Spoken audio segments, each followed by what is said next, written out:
Olá, pessoal, boa noite. Igor aqui do Jessuas de novo para a nossa quinta live dessa quarentena ou nesse período de isolamento que a gente está vivendo. Estou falando quinta, ontem eu falei quarta, no ritmo que a gente está, daqui a pouco eu me perco aí nessas lives que a gente está fazendo.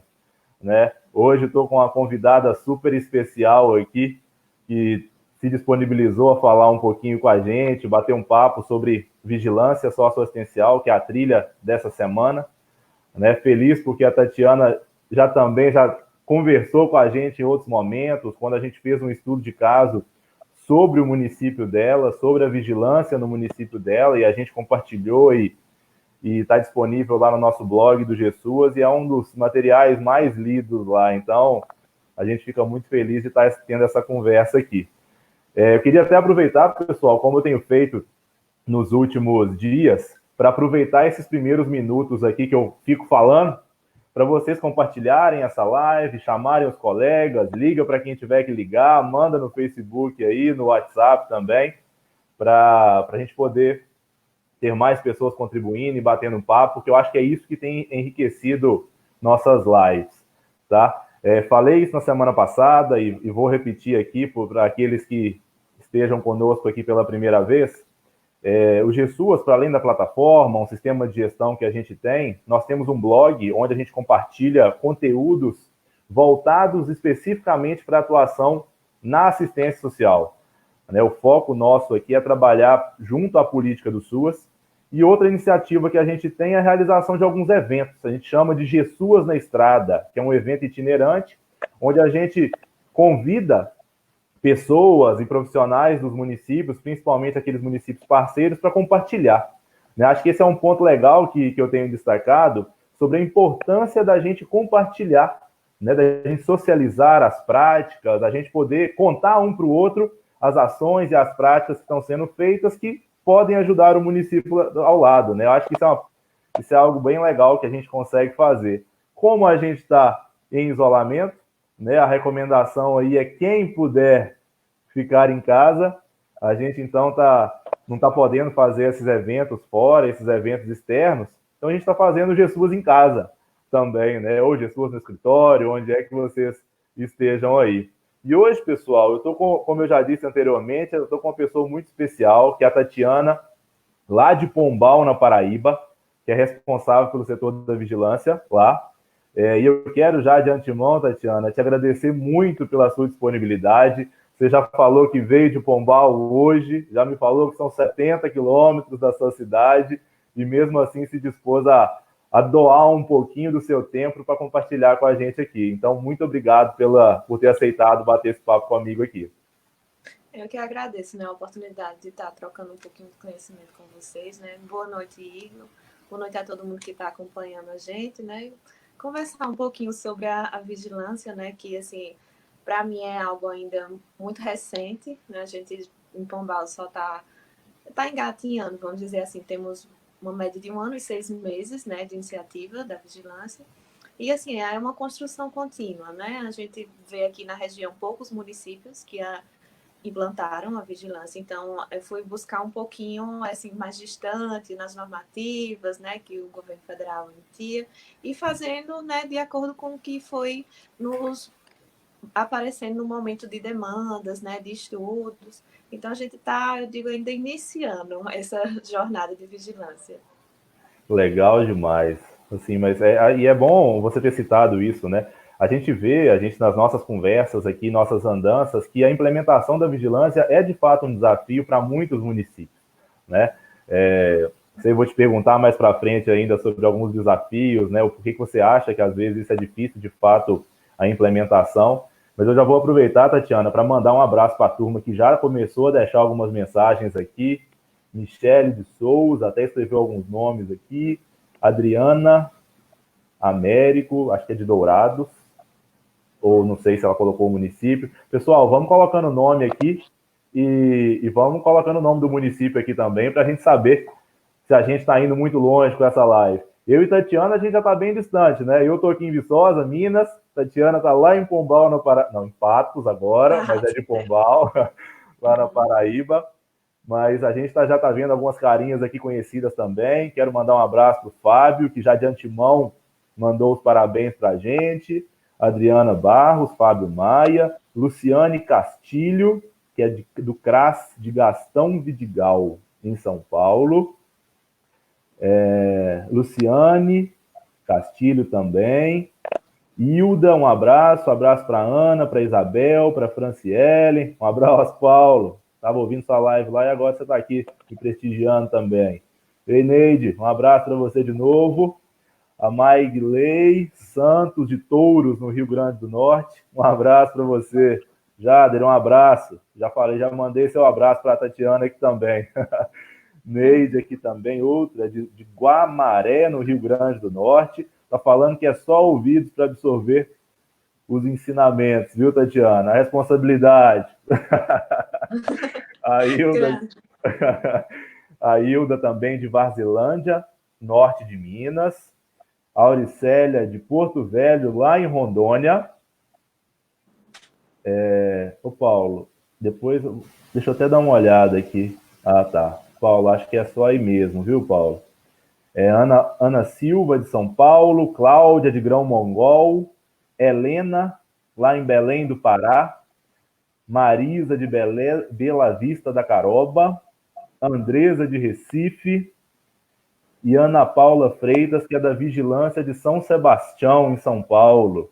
Acho que São Sebastião é aí pertinho de Ilhabela, né, Ana Paula? São nossos parceiros aí também. A Auricélia, que é da Defesa Civil em Porto Velho. Então, assim, Tatiana, eu acho que nós já estamos... Tem muita gente aqui, viu? Ó, Verônica pedindo para mandar um abraço para Tocantinópolis, no Tocantins. Acho que isso eu acho que isso é a coisa mais legal da gente poder ver que a gente está conseguindo levar um pouco de conhecimento, de prática, né? E fazer essa troca com esse pessoal de tantos lugares, né? Tatiana, eu tenho falado que a intenção é trazer um pouquinho da sua prática, da sua experiência.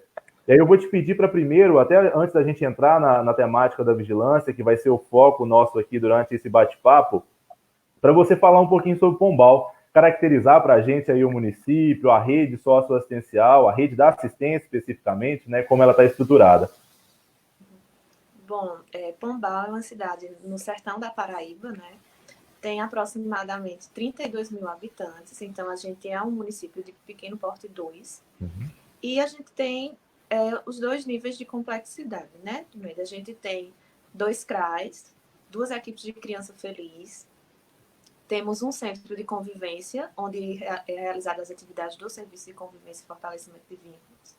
Temos um CREAS, uma casa de acolhimento de crianças e adolescentes. Aí temos o programa Bolsa Família, temos algumas coordenadorias, como da mulher, da juventude, o órgão gestor, e a gente também desenvolve o programa, né, executa o PAA, que é o de aquisição de alimentos. Então, basicamente, a gente é um município pequeno, mas que tem todas, né, assim, as instituições mínimas, né, para desenvolver a política de assistência no município. E aí a gente se depara com todas as situações da questão social, infelizmente, né, que os municípios pequenos não estão livres, e essa é a rede que a gente sempre está articulando e que sempre está junto comigo, né, para que eu realize o trabalho da vigilância essencial. Legal. Como você disse, os desafios e os trabalhos eu tenho certeza que são grandiosos, né? Pela rede que você tem aí.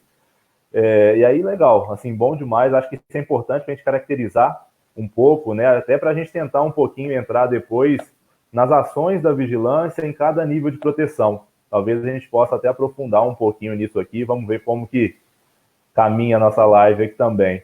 E aí, assim como eu fiz ontem, eu vou até te pedir assim para você, para aquelas pessoas que não têm tanta vivência na vigilância, até contextualizar para a gente também, Tatiana, o que é a vigilância?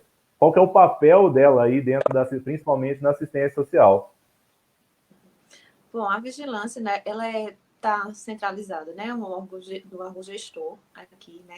Ela tem a função de monitorar, de avaliar e de produzir dados, né, e esses dados vão para onde? Vão voltar para essas instituições, para eles traçarem, né, metas, estratégias para desenvolver os seus trabalhos nos territórios.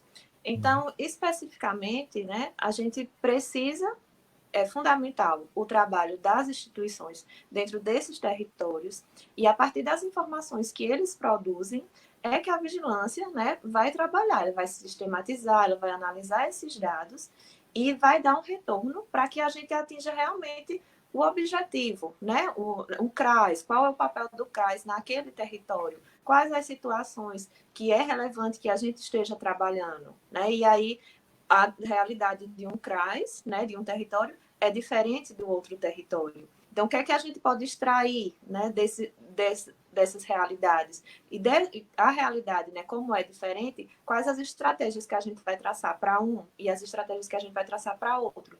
Porque se a gente, tipo, padronizar, muito dificilmente a gente atinge um objetivo, né? Porque a minha realidade não é a realidade do colega do outro lado da cidade. E não adianta eu propor uma coisa, eu trabalhar de uma forma que o objetivo final, né, eu não vou conseguir atingir, que vai ser trabalhar aquela família, né, trabalhar as vulnerabilidades, e aí essas vulnerabilidades, o que é que de retorno dá para a gente enquanto instituição, né, o nosso trabalho. Então, a vigilância, especificamente, ela vai trazer esses dados, né, mais específicos nos territórios, vai sistematizar, e a partir dele a gente vai poder traçar os objetivos do nosso fazer profissional no cotidiano. Legal, legal demais. Eu queria até que você pudesse, assim, contasse para a gente também um pouquinho da sua trajetória dentro da assistência, né? Eu sei que você não, acho que você não começou direto na vigilância, não é isso? Não, não. Como que foi essa? Conta para a gente um pouquinho dessa trajetória sua até chegar na vigilância. Bom, eu já estou na política de assistência social há 7 anos, né? E aí eu já passei pela vivência de CREAS, depois fui para o órgão gestor, né, como técnica da gestão. Depois estive em CRAS e também como técnica de referência do Serviço de Convivência e Fortalecimento de Vínculos. E aí, há 1 ano e meio, né, eu fui convidada para assumir, né, esse trabalho de implantar a vigilância no município de Pombal. Então, eu passei basicamente só não passei pela alta complexidade, né, que é o abrigo institucional. Mas o resto, né, a básica e a especial de média, eu já tinha a vivência lá no município mesmo. Então, acho Entendi. que esse também contribuiu um pouco para a minha familiaridade com o território, com tudo, para eu estar nessa fase de implantação da vigilância no município. Legal. E como que foi assim? Quando que a gestão percebeu, ou em que momento que vocês perceberam que era necessário a implementação da vigilância aí no município? Teve alguma coisa que motivou aquele estalo e falou, agora a gente precisa de focar nisso? Teve alguma coisa nessa linha? Teve, assim, não foi uma coisa específica, foi assim, vários acontecimentos, né, que culminou nessa realidade que estava posta a gente, uma necessidade de realmente ter a vigilância, e a gente não estava sabendo, né, como organizar isso. Mas, assim, a gente vivia muito na questão, assim, chega-se datas alusivas, então vamos trabalhar. Mas o levantamento de casos, o quantitativo de situações, né? Quanto é que a gente tem? Benefícios eventuais, quantos são entregues por mês, por semestre? E aí a gente vivia naquela, vamos fazer um levantamento para todo mundo, né? Uma tarde, uma manhã, e vamos para os instrumentais, para contar um por um, né? Para ver aonde que estava aquelas informações, ou então passar dias pensando em como é que a gente vai conseguir esses dados se a gente não tem sistematizado. E aí assim, essa sucessão de levantamentos, né? Porque a gente brincava assim, não aguento mais levantamento, porque sempre vamos fazer um levantamento, vamos fazer um levantamento. Foi o que despertou a necessidade de a gente realmente estar organizando as instituições e vendo de forma mais didática como era que a gente ia conseguir visualizar os dados que a gente produzia, porque realmente a gente produzia e produzia bem, né? Assim, eu ficava até como técnica angustiada, de tanto de vezes que a gente deixava de estar atendendo, de estar acompanhando um grupo, fazendo uma visita, alguma coisa, porque a gente estava sentado numa sala, tendo que estar em busca de papéis, né, para fazer dados, e às vezes não batia o quantitativo, uma hora era um, quando ia fazer era outro, né, e aí isso foi mostrando que a gente realmente precisava sistematizar, precisava organizar, até para a gente otimizar o tempo, né, enquanto se a gente tivesse uma vigilância, né, e aí veio também, junto com a ideia da vigilância, né, a informação do GSUAS, que aí foi o que também impulsionou a implantação da vigilância. E aí a gente viu que, casando as duas ideias, a gente ia conseguir, né, otimizar a tempo aqueles profissionais que ficavam, muitas vezes, perdendo, vamos dizer assim, parte do dia do seu trabalho, fazendo esse levantamento, poderia estar fazendo as outras atribuições, e a gente também estaria vendo ali de forma mais palpável e mais rápida, né, o resultado das nossas intervenções, que a gente muitas vezes, pelo decorrer dos dias, as demandas, a gente não conseguia parar, analisar, né, e mudar o curso se fosse necessário, dizer, não, a gente está indo no caminho certo, vamos continuar assim. E aí a vigilância veio a dar essa contribuição, né, juntamente com os GSUAS. Legal. E aí você falou que então a vigilância ela começou com a sua ida para o setor da vigilância.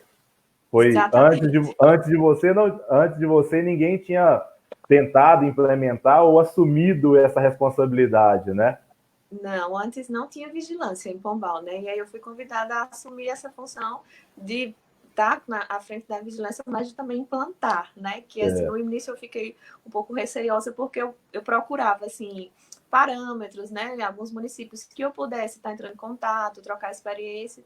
E aqui a gente não tem, né? Na região sertão aqui a gente agora que está iniciando, né, esse processo de implantação em alguns municípios, e é tanto que a gente entra muito em contato, conversa, alguns municípios até já pediram para estar vindo, né? A gente sempre está trocando informações, mas assim, era tudo muito novo, né? A gente recorria mais à capital ou algumas cidades do Agreste, né, da Paraíba, que tinham, mas que também o porte do município era totalmente diferente do nosso, né? Então, capital era a população é muito maior do que a nossa, e os outros municípios muito menor, né? Entendi. Então, algumas coisas a gente foi conseguindo aos poucos, né? Tive muito apoio, né, do pessoal do GSUAS em algumas situações. Fui pegar as normativas, né, algumas experiências em outros estados, e também tive o apoio do pessoal, né, das coordenações das secretarias a nível municipal para a gente começar. Entendi, legal. E aí vamos tentando até entrar um pouquinho na parte prática aí para o pessoal que vai começar a implementar a vigilância nos municípios também. Beleza, chegou no final de semana, a gestora conversou contigo e falou, Tatiana, a partir de semana que vem, sua responsabilidade agora é a vigilância. Como que foi a segunda-feira?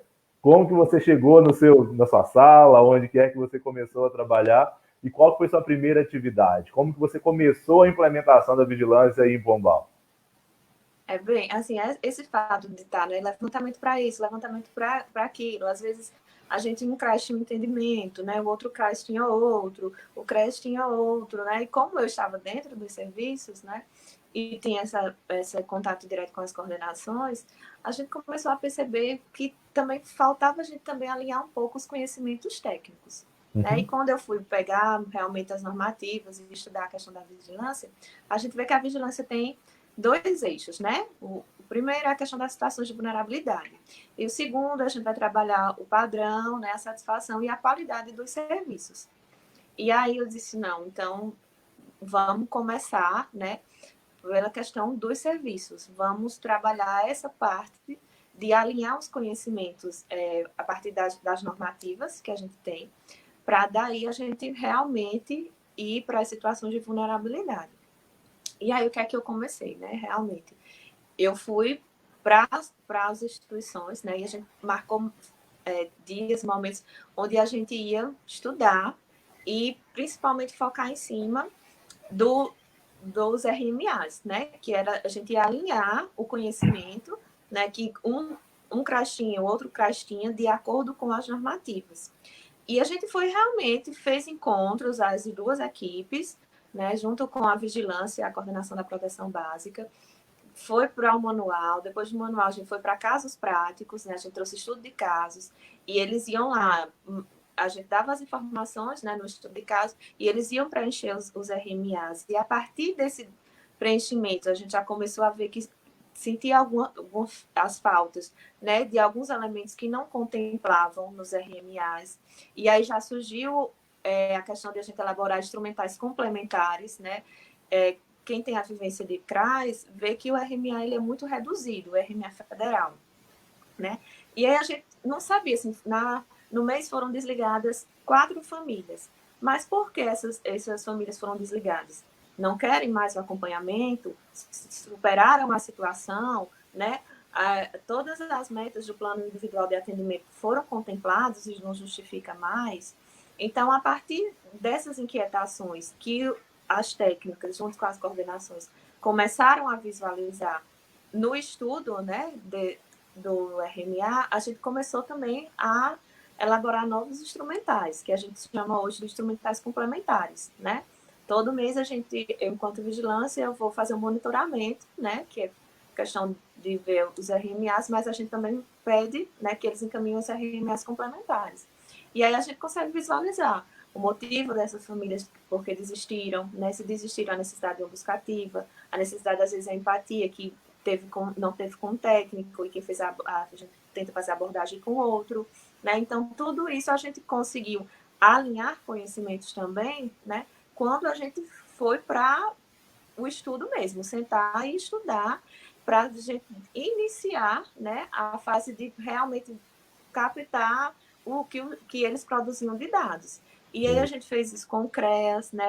O CREAS, o RMA tem, a Estado da Paraíba tem um RMA complementar também, que é muito denso, e aí eles tinham algumas dúvidas, e aí eu fui para a parte de entrar em contato com a vigilância do Estado, fui sentar com eles, discutir as situações, né? Ver se os entendimentos realmente eram aqueles que o governo federal, né, preconiza, ver as dificuldades, né, que a gente, enquanto proteção especial, tipo CREAS, a gente tem muita dificuldade na questão das medidas socioeducativas e aí o que é que a gente precisa melhorar, né?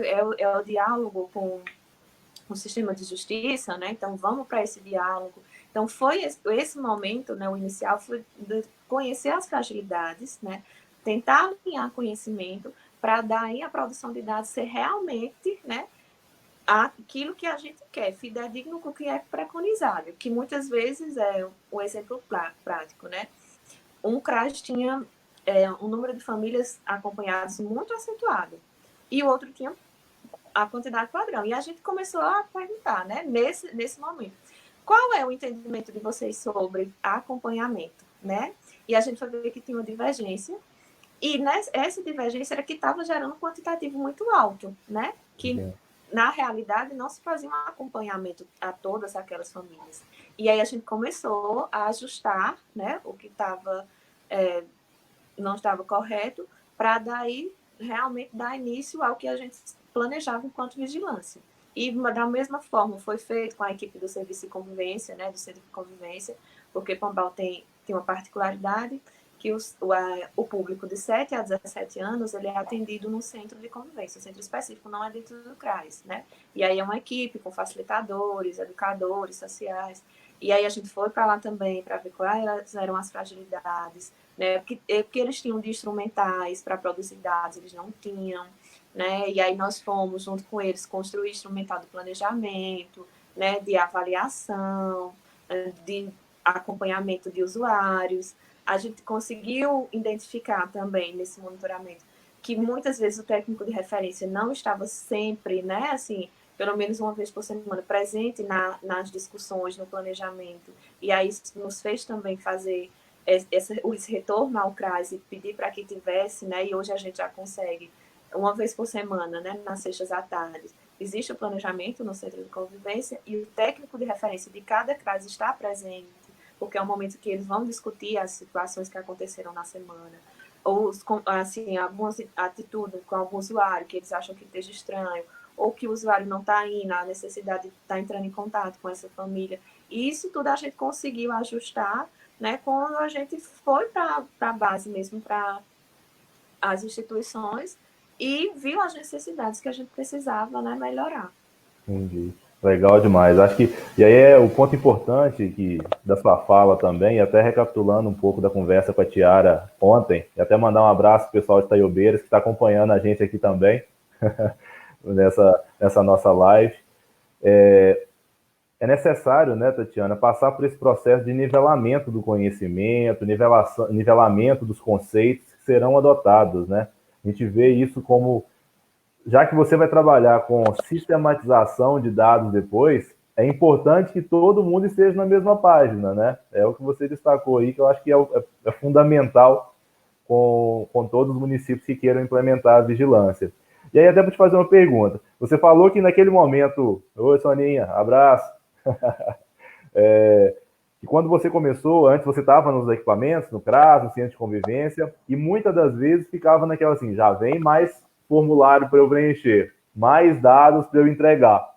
Agora você era a pessoa que solicitava, passou a ser a pessoa que solicitava os dados. Como que Exatamente. foi esse processo com as equipes? Houve resistência?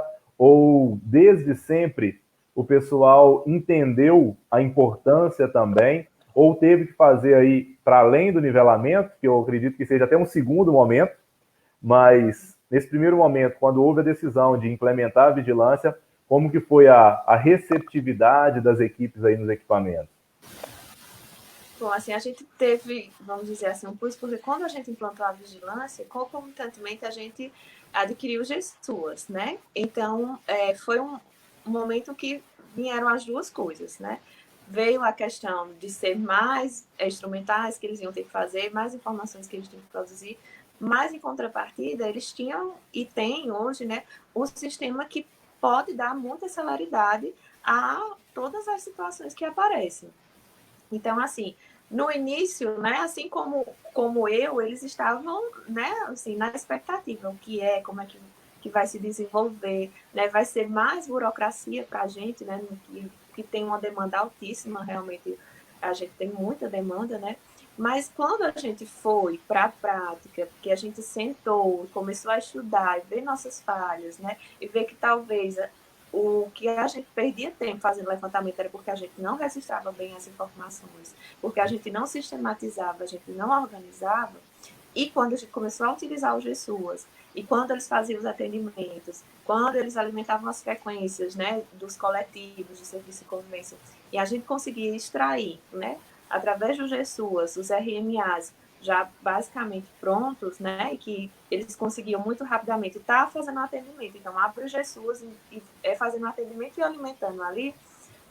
Hoje mesmo a gente estava em uma reunião e todo mundo estava dizendo, né, assim, o que seria de nós se a gente não tivesse esse instrumento no momento, né, porque a gente está num CRAS, mas a gente precisa fazer encaminhamento para o CREAS, então não precisa daquela burocracia de papel vai, papel vem. No sistema mesmo a gente faz o encaminhamento, né, o pessoal do CREAS já recebe, faz, né, os devidos encaminhamentos, os devidos atendimentos necessários, dá resposta, né, e aí eles começaram a sentir também, né, que essa burocracia, que essa quantidade de instrumentais e os GSUs como a gente pediu para utilizar, no final, né, acabou que facilitou a vida de todo mundo e evitou de a gente muitas vezes tá tendo que perder dias de trabalho fazendo coisas que em horas, né, a gente já consegue extrair os dados e trazer para as equipes já as informações para ser trabalhadas, né? Então, Entendi. hoje eu acho que a gente já conseguiu bem, né, assim,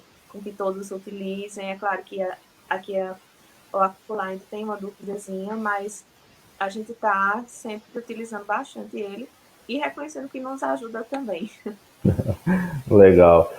Até eu falei contigo que eu ia voltar em muitas coisas do estudo de caso que a gente fez com vocês aí, porque eu acho que ele sintetiza, né, muito desse processo que vocês passaram aí. E aí eu lembro que em algum momento do estudo de caso lá, eu vi que vocês realizaram também um diagnóstico sócio-territorial, não é isso? Como A que gente foi... Hã? Pode falar. não pode.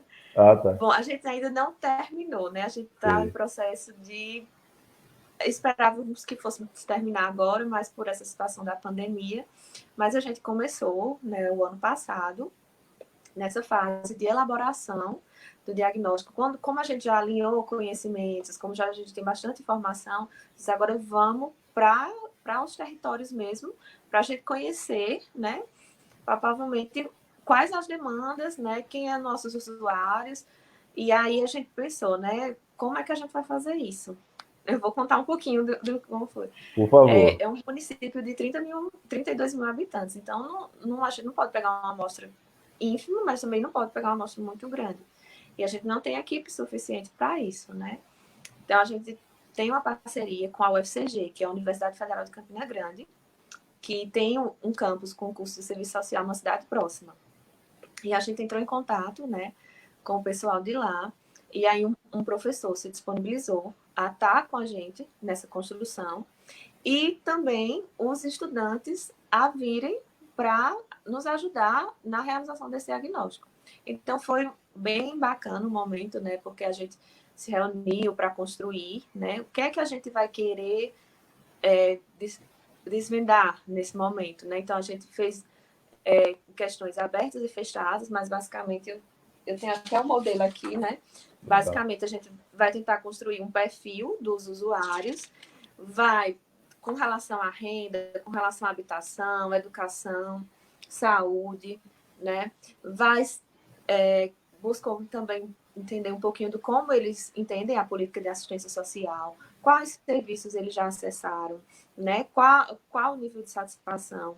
Do mesmo jeito com a saúde e com a educação, né? Então foram momentos assim, vários momentos de discussão para construir esse instrumental, né, que envolveu todas as equipes das instituições, né, CRAS, CRES, Serviço de Convivência, na CAP, todo mundo foi envolvido, e os estudantes de serviço social. Então, a gente tinha uma média de 35 pessoas envolvidas. E foi bem bacana, porque a gente foi para campo mesmo. A gente viu os territórios, né, que a gente objetivava trabalhar, e a gente dividia por ruas, e ia todo mundo. Um dia específico da semana, vamos, né, parava, pronto, vocês é esse território, outro território, e a gente saía de casa em casa aleatório, né, conversando com o pessoal, fazendo, né, aplicando o questionário. Conseguimos contemplar também, nós temos comunidades tradicionais, então a gente conseguiu contemplar as 3 comunidades. Assentamentos também que a gente tem, e assim, como a gente tem uma zona rural muito grande, a gente não tinha como ir para sítios espaçados, então a estratégia que a gente usou para esse diagnóstico seria realmente os assentamentos e o pessoal do lixão. Então a gente tinha, em média, aplicar 740 questionários, e a gente conseguiu quase 1.000, 996, se eu não me engano. E aí a gente estava no processo, né, de compilar os dados, só que como são muitos questionários, a gente precisou da ajuda, né, do pessoal da UFCG novamente, de um analista para fazer a planilha. Mas aí a gente está parado por causa dessa questão, né, da pandemia, a gente não está tendo como realmente se reunir para fazer a planilha, para, da partir daí, a gente começar a construir realmente a base teórica do diagnóstico. Mas a gente já conseguiu sentir algumas coisas, né? É bem interessante, porque quando a gente voltava, né, dos territórios, se reunia todo mundo em uma instituição, né? E a gente ia conversar e passar a limpar algum questionário. E aí era engraçado, porque tinha territórios que diziam, lá a gente foi muito bem recebido. O pessoal ficava dizendo, vem, entre na minha casa, né? Faça coisa. Tem outros que mal abriam a porta, eu dizia, é o quê? É a prefeitura, né? E aí a gente começou a identificar os bairros onde a gente tem maior incidência, a gente consegue adentrar mais, os bairros que a gente não conseguiu tanto, né? Quais são a visão deles sobre alguns serviços, né? O conhecimento sobre a política de assistência, que alguns têm, outros não têm. Então, mesmo a gente ainda não tendo realmente os dados concretos, a gente já conseguiu sentir, né, no momento que a gente estava aplicando os questionários. E foi muito bacana para os estudantes também, né? Porque eles estão na academia, né, e querem viver e realmente para a prática, e a gente, né, propiciou isso para eles, porque eles iam aí, escutavam as conversas, né, vinham perguntar, como não estão no trabalho, né, no dia a dia, como era que o serviço se desenvolvia, aí às vezes observavam uma situação que poderia ser uma possível situação de violação de direito, aí já trazia para a gente enquanto profissional, né, então foi uma troca bem bacana, e a gente espera que logo essa situação passe para que a gente realmente consiga terminar o diagnóstico. Legal. E acho que foi legal você citar isso aí, né? Essa parceria com a academia para poder realizar esse trabalho, né? Acho que isso aí é até uma dica para os municípios que estão aí, se tiverem alguma instituição de ensino próxima, né? Para poder buscar essas parcerias que acabam somando, não só para quem está em formação, quanto para a equipe da assistência social, que às vezes precisa de braço, né, Tatiana, para poder rodar, e principalmente municípios que são muito extensos, como é o caso de vocês, pelo menos territorialmente, que é o que você falou, né? E aí, assim, e como que você vê que o impacto, né, que esse conhecimento sobre o território, né? O que isso traz de melhoria na prática do profissional depois, no atendimento para as famílias, o quão você vê que é importante, né, de fato, esse conhecimento dos territórios para as ações que o CRAS ou o CREAS vai ter que executar depois. Não, assim, é fundamental, né?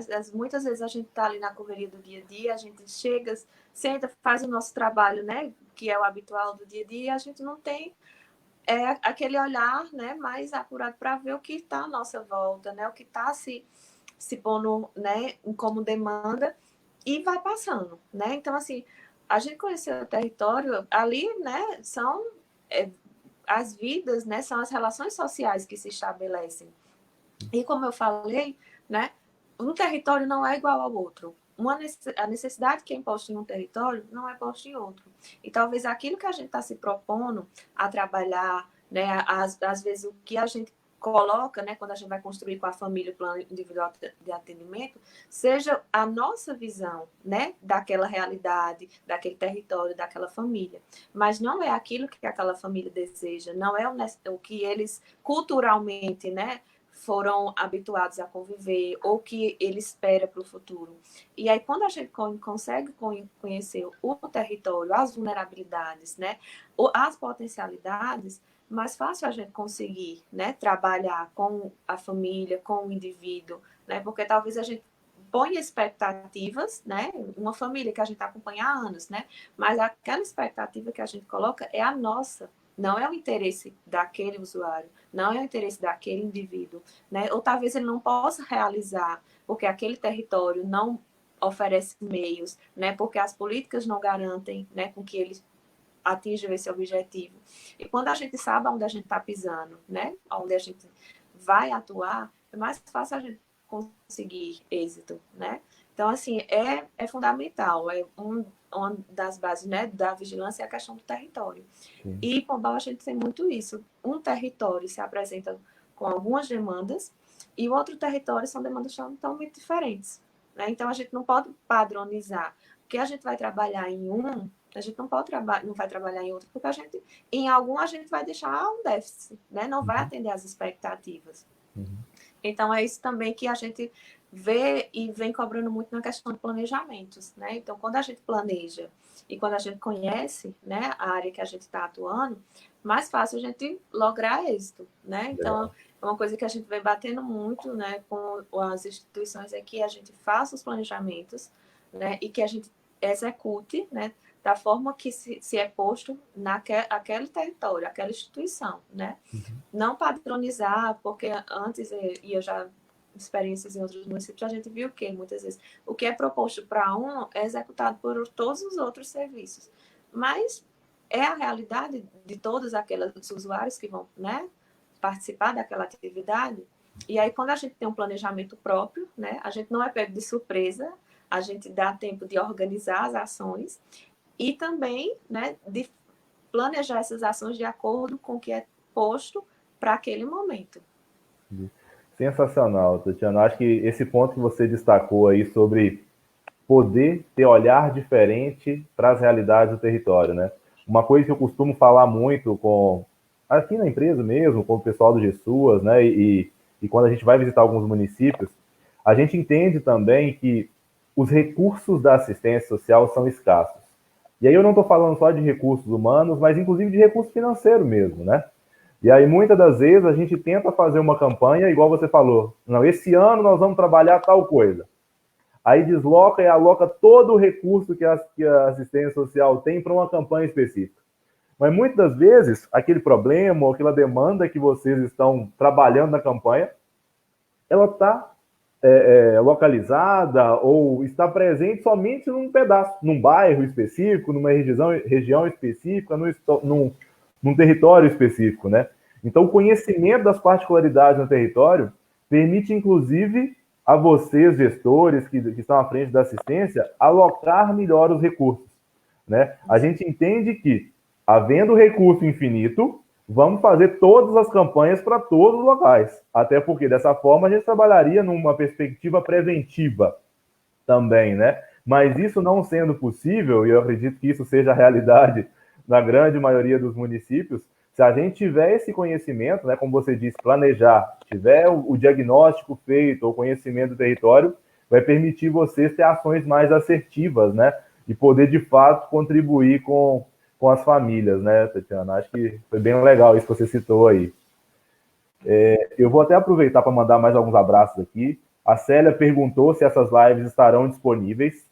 Ela fica na página do Jesua, Célia, e também todas as lives que a gente está fazendo, a gente está subindo ela para o YouTube, tá? Lá no canal do Jesua no YouTube, a gente tem lá todos os vídeos disponíveis para que vocês possam assistir, tá? Então, vou até convidar vocês para seguir a gente no Instagram, assinar o canal. Falei ontem, pessoal, eu me bagunço todo nas redes sociais sobre o que tem que fazer em cada lugar, onde assina, onde segue, onde curte. Então, mas vai lá no YouTube do Jessuas, que lá tem todas as lives disponíveis para vocês, tá? A Verônica Macedo, eu me perdi agora de onde que ela é mais para frente, que já falou, mas falou aqui que me identificou muito com sua fala, que o que ela mais faz é fazer levantamento de dados. Acho que isso é um desafio de muita gente que está à frente da vigilância, né? É o tempo inteiro trabalhando com isso. Samara Gonçalves falando, assistente social Tatiana Ribeiro, maravilhosa. A Neide falando que cada live ela agrega mais conhecimento. Gislaine de São Paulo, na capital. Um abraço para Luana Alves. Alessandra de Gurupi. Vamos ver mais aqui, pessoal. A Marli falando que conhecer o território é imprescindível. A Alessandra estava com a gente aqui ontem, falou que conhecer o território facilita e fortalece os serviços também. A Soninha colocando aqui que essa articulação, né, para o conhecimento do território é legal demais. Mandando parabéns aí, falando dessa parceria que você fez com a universidade aí, que foi legal e acho que até uma referência. Esse olhar diferenciado para os territórios é muito importante, pois a realidade dentro desse recorte do município são diversos. Esse olhar também deve ser voltado para as potencialidades dentro desses territórios. E aí eu vou até pegar tem uma fala, Mônica, que foi legal você falar sobre as potencialidades, que no estudo de caso que a gente fez com o Pombal, a Tatiana falou o seguinte, que o levantamento de dados, né, é importante, que a capacidade que o levantamento de dados tem de permitir que as equipes ofereçam os serviços focados nas famílias e no território, considerando suas potencialidades e necessidades, né? Se a gente voltar, a gente não vai ficar entrando na perspectiva aqui do acompanhamento familiar, o que deve compor um plano de acompanhamento, mas se a gente voltar lá nas normativas do PAIF, por exemplo, na hora de criar o plano, a gente deve olhar não só para as vulnerabilidades, mas potencialidades, né? Então, foi muito legal você pontuar isso aqui, Mônica, e eu lembrei dessa fala sua, Tatiana, no nosso estudo de caso, sobre esse olhar, né, que a vigilância também lança para as famílias e para o território, para não olhar só as demandas, não vou nem falar de problema, fica feio ficar falando de problema o tempo inteiro, mas olhar também para o que tem de bom, né? Acho que isso é um ponto legal que vocês, enquanto vigilância, conseguem levantar, né, das famílias e dos territórios, não é isso? Exatamente, assim, a gente consegue também traçar, né, ações que vão fomentar, né, essas potencialidades. E assim, a gente, só pegando um gancho, né, a gente também tem, no município, a gente estava executando o programa Assessores de Trabalho, né, e a gente sabe que o assessor de trabalho é mais para dar orientações, a questão de informações, mas a gente, nos territórios, a gente começou a trabalhar com elas e verem, né, mais especificamente um público que sempre acessa nossas instituições majoritariamente é o feminino, né? E a gente começou a questionar o que a gente poderia fazer, né, na questão da emancipação, né, financeira, tudo, o que a gente poderia estar trabalhando, né? E assim, como a gente tinha um aporte do Acessuas, então vamos trazer, né, elas para um momento onde a equipe do Acessuas vai trabalhar, vai conversar com elas, orientar a questão de acesso ao mundo do trabalho, de como fazer um currículo, de quais são aquelas potencialidades, né? E a gente começou a ver, porque antes a gente era muito acostumado àquela questão de que vamos fazer curso de corte e costura, né? No antigo CRAS, quando era aquela ainda questão de fazer grupos e oficinas, né? Que a gente sabe que a gente já superou, mas a gente começou a ver que elas também queriam, né? E elas ansiavam por alguma capacitação, alguma formação que desse a elas, né? Assim, uma oportunidade até de trabalhar de forma informal. Né? E aí a gente atrelou as pessoas a essas unidades dos CRAs e a partir desse retorno delas, né, de participando, de estando, né, vindo para os encontros, a gente teve essa parceria com o gestor, né, e viu que elas tinham muitos anseios assim, de fazer a questão de curso de cabeleireiro, né, teve cursos também de confeiteiro, porque era o que elas diziam que tinham, né, o interesse, a ânsia, e foi feita essa articulação, né, com o município, com o Senai, né, com recursos próprios, e conseguimos, né, com o assessor de trabalho, trazer esses cursos para o município, né, e foi bem interessante, teve uma procura muito grande, elas participaram, né, hoje, já teve, até no final do ano a gente fez até uma mostra e tinha relatos delas dizendo, né, que conseguiram, né, de certa forma, dentro de casa, fazer, né, ou escovar um cabelo, né, fazer coisas de alimentação, um bolinho, alguma coisa para vender, né, e para complementar a renda. Então, assim, a gente saiu muito daquela questão dos grupos que tem CRAS, né, descumprimento de condicionalidades, né, as mães do serviço de convivência, e procurou trabalhar com elas algum meio, né, de tentar emancipá-las, mesmo que minimamente, né, e foi bem interessante, né, o retorno. No final do ano a gente conseguiu fazer uma amostra, né, que era com a gente focou nas mulheres, né, e eram elas fazendo registros, né, podia ser em celular, alguma coisa, de mulheres trabalhando. E o interessante é que elas registraram, né, outras mulheres que participaram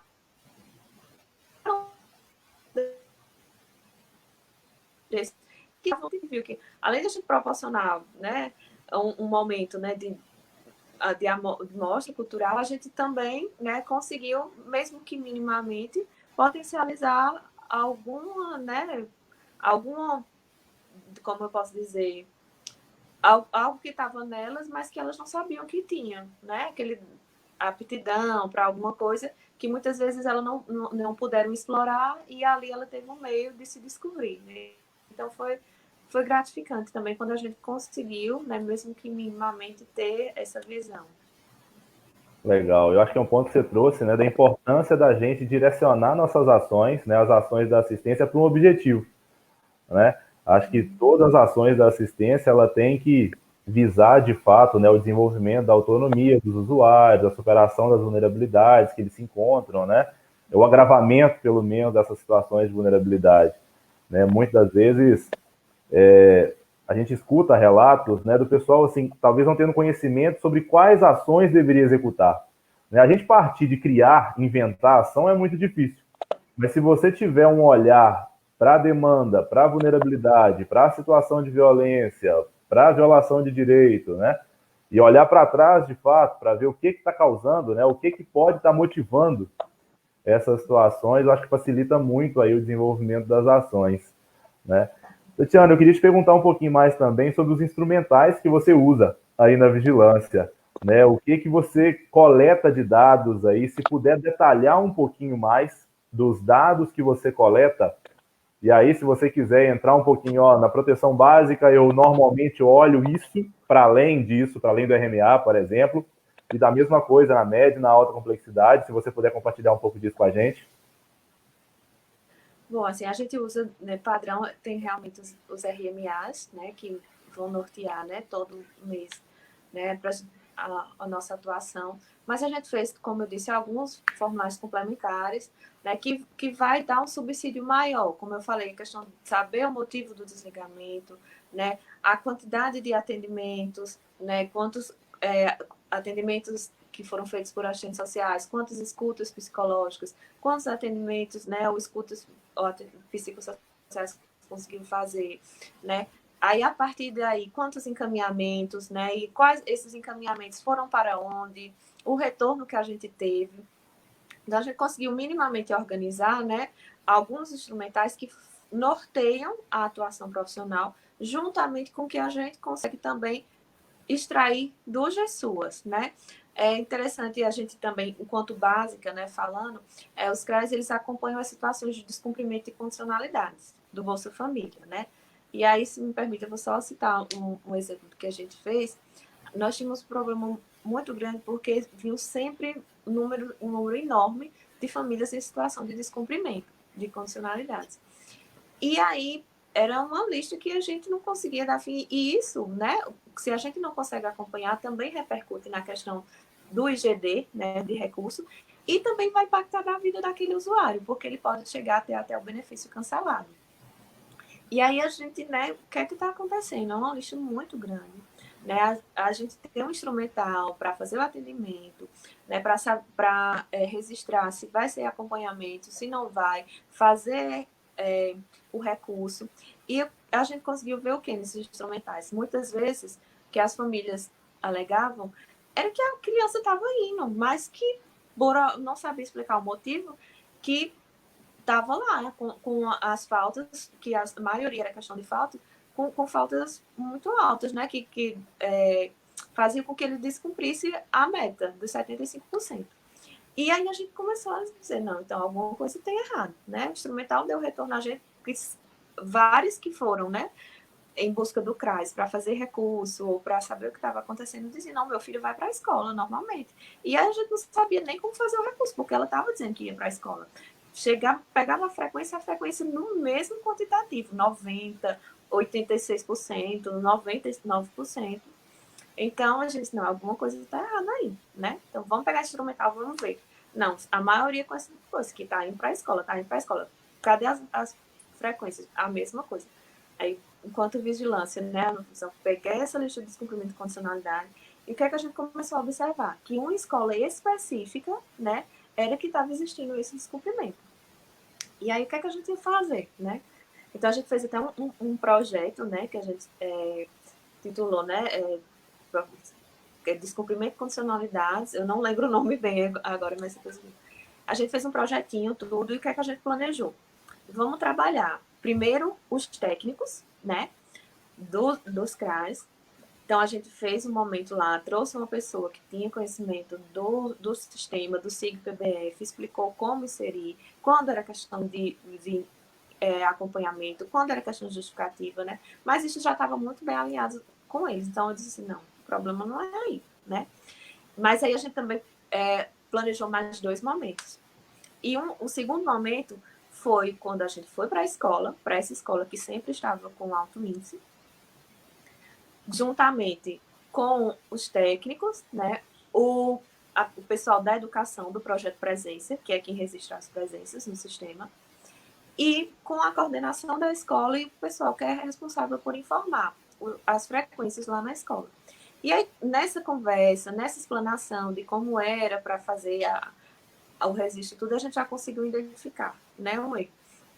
Que no caso eles estavam atribuindo à criança faltava um dia, né, então é um dia de aula que ele perde, mas eles estavam atribuindo a quantidade de aulas que eles perdiam. Então, se em um dia tinha 5 aulas, ele levava 5 faltas. Entendi. Então, aí ele já estava descumprindo de cara, né, a frequência mínima.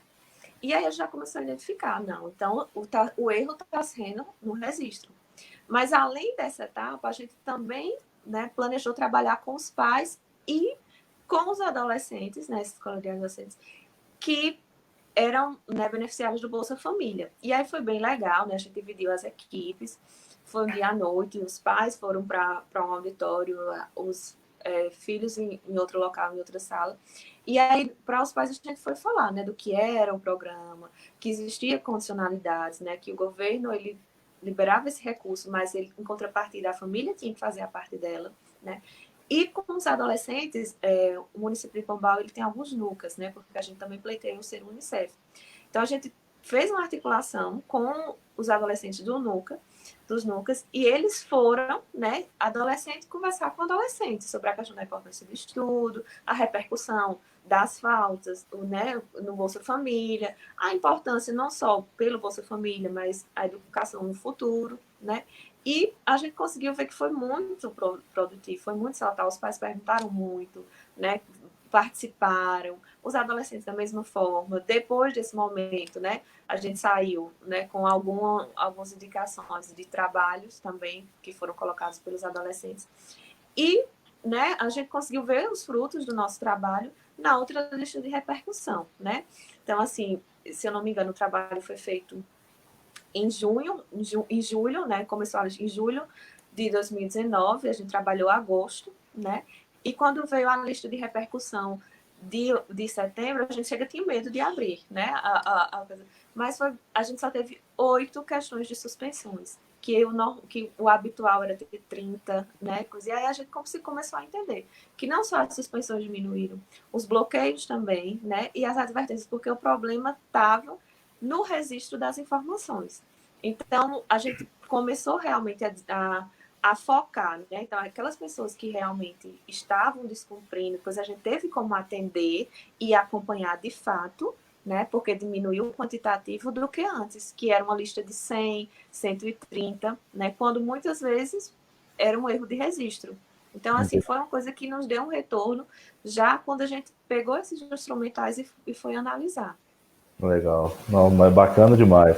Acho que isso, assim, acho que essas práticas que você trouxe, eu diria quase que inovações, né? Eu acho que são estratégias que você utiliza para atingir determinado resultado. Eu acho que esse momento que você colocou de troca entre os próprios adolescentes aí, eu acho que isso foi sensacional, né? Porque a gente acaba tendo os pares conversando, né? Então, muito legal essa fala sua aí. Tem algumas pessoas aqui, teve 2 pessoas, Devanir e deixa eu ver quem que é a outra pessoa. E Ana Paula fez uma pergunta sobre como que está a vigilância em épocas aí agora de Covid, e nós já vamos falar, eu quero que a gente aborde isso aqui, até para a gente seguir, né? A gente está falando que é do SUAS em tempos de Covid, então temos que ter uma pergunta sobre isso também. Mas eu queria ouvir de você também, Tatiana, o que tem de produto, então, da vigilância agora? Né? O que todo esse levantamento de dados hoje, o que isso transforma? O que tem de produto de fato hoje sendo entregue pela vigilância e para quem isso é entregue hoje?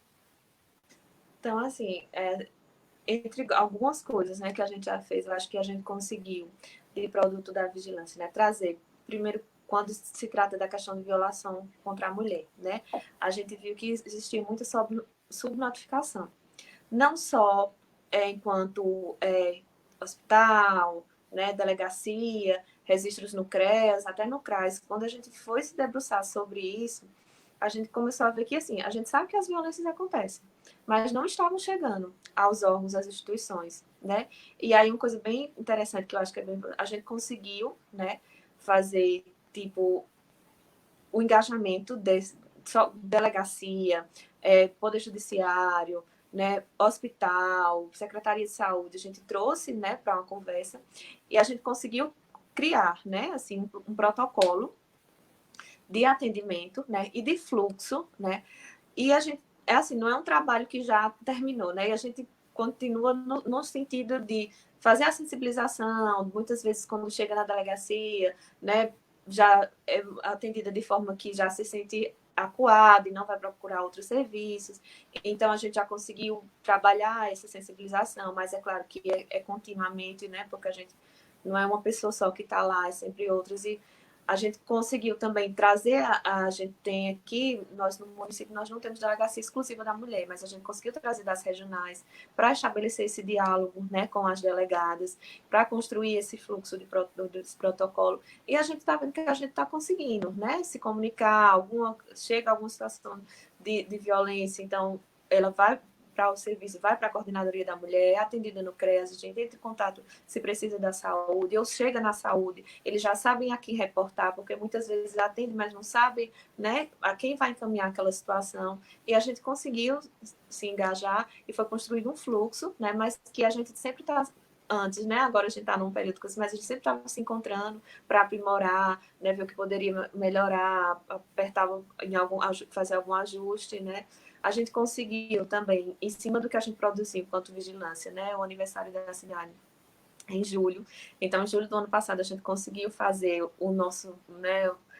A gente construiu o primeiro informativo da vigilância socioassistencial, com os atendimentos, com o perfil do público, né? Com os serviços, o que é executado, né? Quais os serviços tem. Então, a gente tentou, né, mostrar para a população como um todo, né, que teve o evento, né, tem sempre o evento do aniversário da cidade, a gente conseguiu estar conversando com eles ali e apresentando o nosso trabalho, porque muitas vezes, né, parte da população não é usuário, ou às vezes não busca porque não sabe nem os serviços, né, que existem e que estão à disposição. Uhum. Então, isso eu achei também que a gente avançou bastante. Né? A questão dos descumprimentos, hoje até a gente brinca, né? Teve uma vez que eu cheguei num CRAS para monitorar, né? E tinha saído da lista de descumprimento e eu não tinha visto. E aí, quando eu cheguei, a coordenadora disse: Você já viu a lista? Eu disse: Não vi. Eu estava com medo de abrir. Mas quando eu abri, que eu vi o quantitativo 50 e poucos, eu não lembro ao certo o número, né? Chega, deu um alívio, né? Então a gente vê que está surtindo efeito, né? O pouco que a gente consegue. A gente também conseguiu reordenar o fluxo, né, do centro de convivência, do serviço de convivência, porque estava, né, errado. Muitas vezes os usuários iam direto para o centro de convivência quando a gente sabe que tem que ir para os CRAs. E aí a gente observou que um CRAS era mais assistido pela proximidade do centro de convivência, na verdade, por ele estar naquele território. E o outro CRAS, os usuários não tinham tanto acesso ao serviço. E aí a gente conseguiu visualizar isso, né, já com os GSUAS.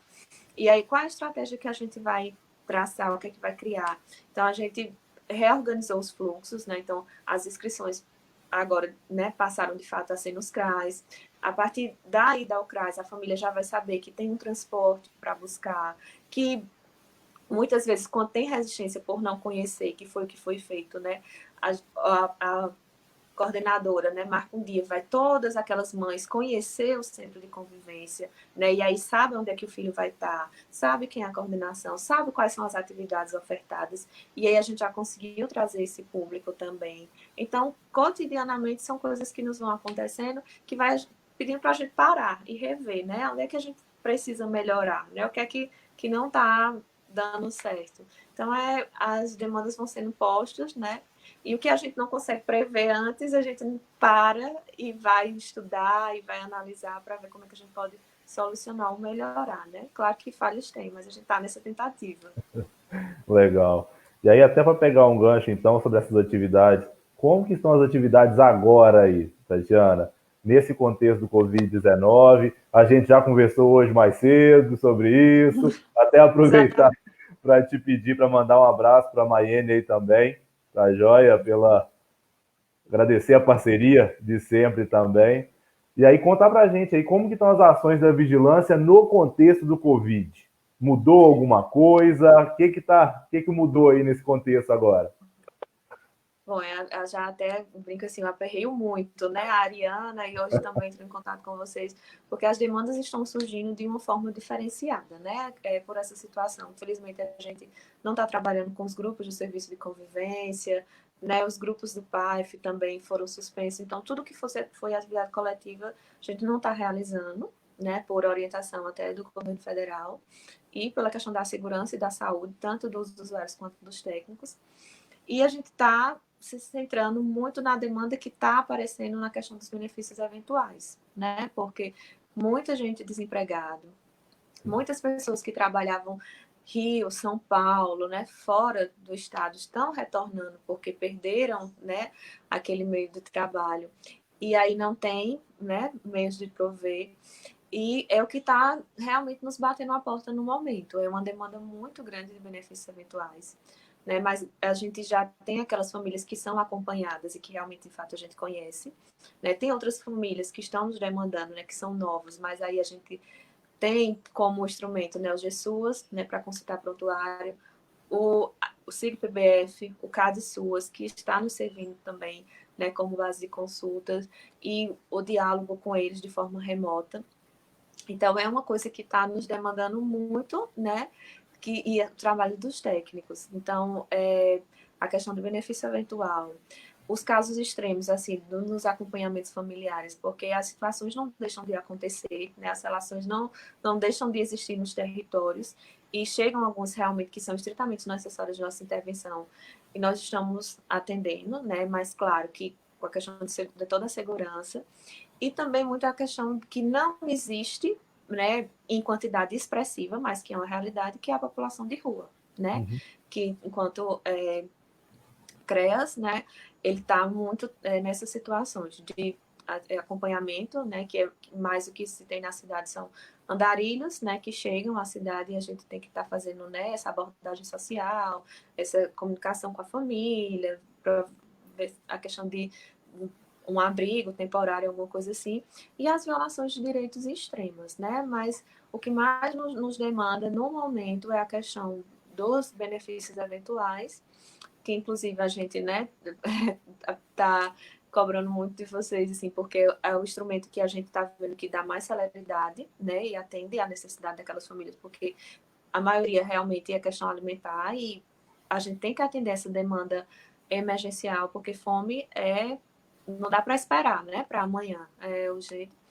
E como eu falei, realmente a situação de rua, né, que não é, a gente não tem uma população de rua expressiva, né? A gente tem de formas pontuais, mas que muitas vezes tem referencial de casa, mas que por já costume ou por condição de vida mesmo prefere estar na rua e construir lá as suas relações sociais. Então a gente tem que estar também nesse acompanhamento. Legal. E aí até eu não vou nem aprofundar muito, pessoal, e tentar pegar da Tatiana como que estão sendo esses atendimentos aí na proteção especial, como ela destacou, que a gente vai ter uma trilha específica sobre isso, tá? Podem aguardar aí, siga a gente aí nas redes sociais, aguarde que a gente vai divulgar aí uma trilha voltada para a proteção especial, para a proteção básica, também nesse contexto do Covid. Eu acho que vai ser algo bem legal. Eu ainda estou avaliando aqui se a gente começa pela proteção especial. Estou tendendo a começar pela proteção especial, principalmente por esses desafios aí relacionados à pessoa em situação de rua. Mas hoje eu até conversando com uma gestora aqui de Minas, é um desafio também, né, Tatiana? Assim, essa questão das ações coletivas, dos atendimentos coletivos estarem suspensos, isso tem um impacto muito grande e eu tenho visto uma preocupação muito grande dos técnicos sobre isso, né? A gente, vocês estão assim, não vou dizer proibidos, né? Mas a recomendação, principalmente com o grupo de risco, né? Pessoas idosas que, que não podem participar dos grupos. E eu sinto assim, né? Logo que eu ouvi um pouco disso sobre a suspensão dos atendimentos coletivos, a gente entende a importância disso, isolamento, principalmente para o grupo de risco. A gente fica na balança, né? Ao mesmo tempo que a gente precisa de fazer isso, a gente tem que tomar muito cuidado para não entrar numa outra violação, que é o próprio isolamento. O próprio isolamento pode trazer aí impactos e problemas muito grandes para famílias, para os usuários, né? Se a gente voltar lá nas violações de direito, nas vulnerabilidades, a gente vai ver lá que isolamento por si só, ela é uma vulnerabilidade. Então, eu acho que vai ser legal a gente ter papos futuros sobre isso, para ver como que esses profissionais, como que a assistência social de fato está trabalhando nesse contexto aí do Covid, tá? Alessandra, legal, bom saber que o tema é interessante, a Nilza também falou aí. Eu ainda estou conversando ainda com algumas pessoas para ver quem que vai estar com a gente para bater esses papos, mas eu acho que vai ser outros temas aí bastante interessantes para falar. Só uma pessoa perguntando aqui, Tatiana, e a gente vai falar, está falando sobre benefícios eventuais. Isso também, pessoal, vai ser tema, tá, de uma trilha. E eu confesso que eu estou um pouco assim, eu entendo a urgência que a gente está nesse contexto da pandemia, tudo é para ontem, a gente precisa de informação, a gente precisa de trocar a figurinha, e eu sei que aumentou muito a demanda por benefícios eventuais, e a gente vê que agora a demanda não é só por alimentação, não é só por cesta básica, que é o que normalmente a gente vê. E eu não sei se no caso de vocês aí em Pombal, Tatiana, houve demanda por outros tipos de benefícios, e se sim, quais que você tem percebido aí que tem surgido muito? Assim, a demanda maior da gente no momento ainda é a cesta básica, né? Mas a gente também está vendo a questão de auxílio funeral, né? Que antes não era um quantitativo tão alto. Não em decorrência, assim, especificamente da Covid, a gente tem poucos casos, né? Mas estão aparecendo outras situações que estão nos demandando, né? Trabalhar com esse benefício. E tem muita questão do auxílio, tinha uma questão do auxílio financeiro, né? Que era basicamente para prover a questão de contas, né, de energia elétrica e de água. Só que aí a gente agora tem também um decreto, né, do governo do estado, e o município também pediu e foi concedido, questão da proibição, né, dos cortes, mas que não nos deixa de chegar, né, a essas situações. E também a questão de auxílio natalidade, porque os bebês não vão deixar de nascer, né, nesse momento. A gente tem essas 4 situações, né, mas mais em especial a questão das cestas básicas, né, depois a questão do auxílio financeiro, mas aí a gente viu que deu uma diminuída também com essa questão, né, da população ter ciência que agora não vai poder, né, sofrer corte no abastecimento de água e de luz, né? Mas, assim, a grande maioria que chega a gente vê que está precisando, infelizmente, de tudo, né? Porque se você não tem a renda, também você não está só escasso de alimentos, né? São todos os outros direitos básicos que estão lhe sendo, né, resumidos. E é um trabalho, assim, que a gente se preocupa muito, porque não é uma questão que vai durar. A gente sabe que já faz um mês que a gente está em questão de, vamos dizer assim, quarentena, né? A gente trabalha internamente, mas a gente não está aberto ao público, né? A Sim. gente trabalha de forma remota, a gente disponibilizou os telefones, né, das instituições, cada instituição tem um número de celular, mas a população não deixa de ligar, liga constantemente, mais na questão da solicitação dos benefícios eventuais. Entendo. E aí a gente se preocupa na questão de que tem que fazer o parecer técnico, tem toda aquela burocracia, né? Que a gente sabe que não é porque a gente está nessa situação que a gente também vai poder fazer a doação e não ter aquela questão dos trâmites dos documentos que a gente precisa para comprovar, o parecer. E aí a gente fica criando estratégias para que a gente consiga, né, de forma mais ágil possível, realmente suprir a necessidade daquele indivíduo, né, e daquela família. Por isso que é importante quando a gente tem um acompanhamento familiar, né, porque aí as técnicas já conhecem, né, dizem, não, essa família realmente. E a gente utilizar de outros sistemas e de outras estratégias quando a gente não conhece, porque tá vindo muito essa demanda, né? Demandas novas que nunca foram ao CRAS em busca de nenhum benefício, né? Que foram por um atendimento, alguma coisa do Bolsa Família, ou alguma orientação, carteira de idoso, passe livre, mas nunca demandando um benefício eventual. E Entendi. está chegando para a gente agora, né? E a gente tem que lançar mão de todas as estratégias, de todos os sistemas, para que a gente consiga embasar, né? O nosso parecer e aí, né, conceder ou não o benefício. Entendi. Não está sendo fácil, né? Eu digo a você, hoje mesmo nós estávamos reunidas, né, todos os técnicos do município, para ver qual a estratégia que a gente poderia traçar para dar uma vazão a essa demanda que está sendo enorme, né? É muito grande mesmo. Legal, legal demais. Obrigado por compartilhar. Tô vendo, pessoal, que a gente de novo, a gente está extrapolando a hora que eu estou combinando com os nossos convidados aqui. E aí, por último, Tatiana, até para finalizar, a gente passou um pouquinho da hora que eu tinha comentado contigo. Se você pudesse aí dar uma sugestão sobre quase que como se fosse um passo a passo, por onde que os municípios que ainda não têm a vigilância implementada poderia começar para poder implementar a vigilância socioassistencial, alguma referência que você gostaria de indicar para eles poderem começar a trabalhar com a vigilância nos municípios?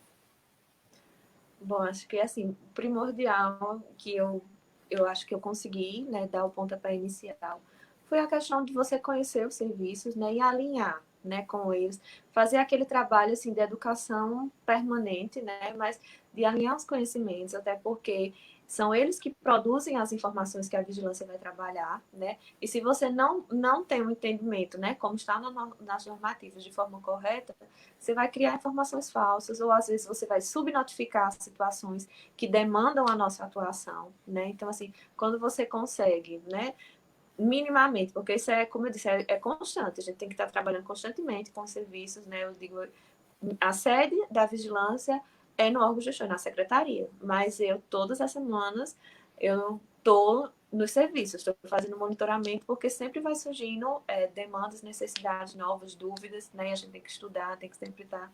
Mas, inicialmente, né, eu acho que a gente tem que começar a alinhar, né, os conceitos, a gente tem que padronizar para que a gente não corra o risco de produzir informações falsas, né, ou que não sejam o que a realidade está pedindo, né?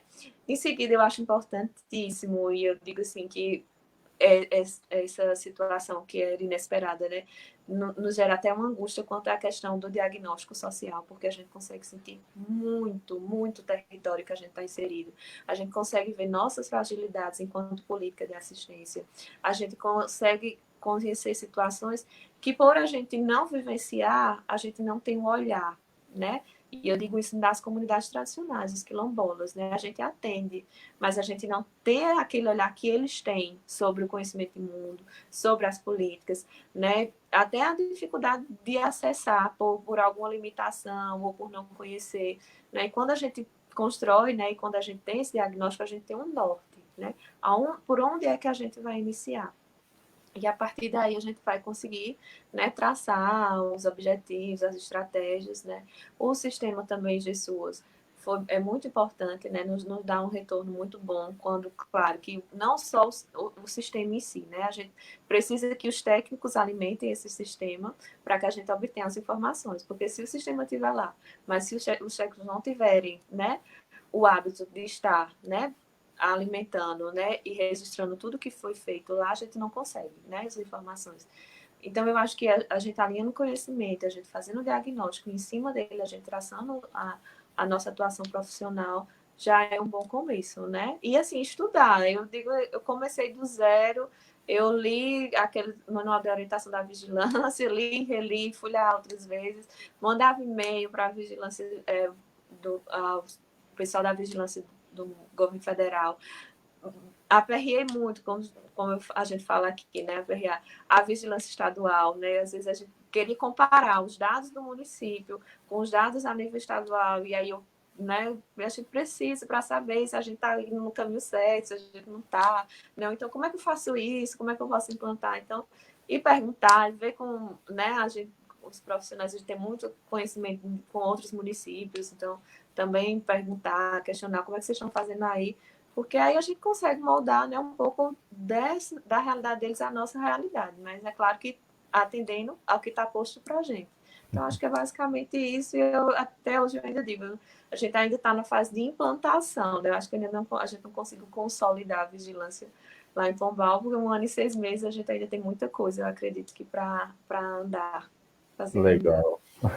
Tatiana, sensacional. Eu acho que você trouxe muitos insights de como implementar a vigilância de fato. Eu acho que essa experiência sua de trazer os desafios, o passo a passo, é isso que torna mais palpável, sabe? Para quem está planejando implementar a vigilância nos municípios. Então, eu acho que isso complementa todas essas normativas que você trouxe aí como sugestão de leitura, né? É bom ouvir como a vigilância tem trabalhado, porque isso materializa um pouco também do que a gente lê nas normativas, né? E aí, até aproveitando, pessoal, a gente já vai caminhando agora para finalizar de fato, quero convidar vocês para poder acessar o nosso blog, o blog do GSUAS, tá? Lá vocês poderão ver, inclusive, o estudo de caso, o case que a gente fez com a Tatiana lá em Pombal, falando sobre a vigilância no município dela também. Tem vários materiais também sobre a vigilância, inclusive sobre essas normativas que ela citou. Está disponível lá no blog do GSUAS também. Então aproveitem lá para fazer as suas leituras. Lá vocês poderão também sugerir conteúdos e materiais para os nossos redatores escreverem e compartilhar com vocês materiais. Tá? Quero agradecer todo mundo que esteve com a gente de novo aqui, por ter participado, por ter perguntado, por ter mandado as suas mensagens aqui. Tem muita gente te elogiando aqui, Tatiana, por compartilhar as suas experiências, né? E aí eu quero aproveitar para te agradecer muito por ter de novo cedido um pouco do seu tempo para poder compartilhar com a gente, compartilhar para quem está nos ouvindo, compartilhar comigo, né? Eu não tive a oportunidade de conversar muito com você antes, né? Foi o Eric que conversou com você na época do estudo de caso, o Jader no momento do treinamento, a Ariane agora que está conversando mais com vocês. Então, para mim, foi um prazer poder estar batendo esse papo com vocês aqui e aprendi muito com você de novo, tá? Muito obrigado. Eu que agradeço a oportunidade, né? Assim como eu digo, a gente sempre tem que estar, né, nessas trocas de informações, e eu acho que é primordial, né? A gente uma andorinha só não faz verão, a gente sempre precisa estar bebendo de várias fontes, né? Espero que eu possa ter, né, contribuído, nem que seja minimamente, para os colegas que estão iniciando essa trajetória, mas que é possível, né? E eu digo a vocês que a gente consegue caminhar bem melhor quando a gente tem uma vigilância implantada, quando a gente sente o resultado da nossa intervenção, né? Na política mesmo, na execução do serviço. Então, é bem bacana e vale a pena, né? Muitas vezes a gente tem, não conheço, não sei, é novo, mas a gente vai, né, descobrindo aos poucos e vai dando certo. Então, agradeço, né? E espero que vocês tenham gostado. Legal demais. Pessoal, e aí, recapitulando, amanhã nós temos outra live, ainda fechando essa trilha nossa sobre a vigilância. Amanhã eu vou conversar com a Andréia Fernandes, que ela é psicóloga, e ela atua na vigilância de Caçapava, no Vale do Paraíba, lá em São Paulo, tá? E para mim vai ser muito legal, porque ontem eu conversei com uma socióloga responsável pela vigilância, hoje eu conversei com uma assistente social que está à frente da vigilância, e amanhã eu vou conversar com uma psicóloga. Então, eu acho que é muito legal, inclusive, ter essas diferentes perspectivas, diferentes olhares, inclusive baseado nas formações e backgrounds que cada um desses profissionais tem. Então, espero vocês amanhã, vai ser aqui no Facebook do GESUAS mesmo, tá joia? Às 17 horas, tá bom? Obrigado a todos vocês. Tatiana, muito obrigado de novo, tá bom? Abraço, pessoal. Tchau.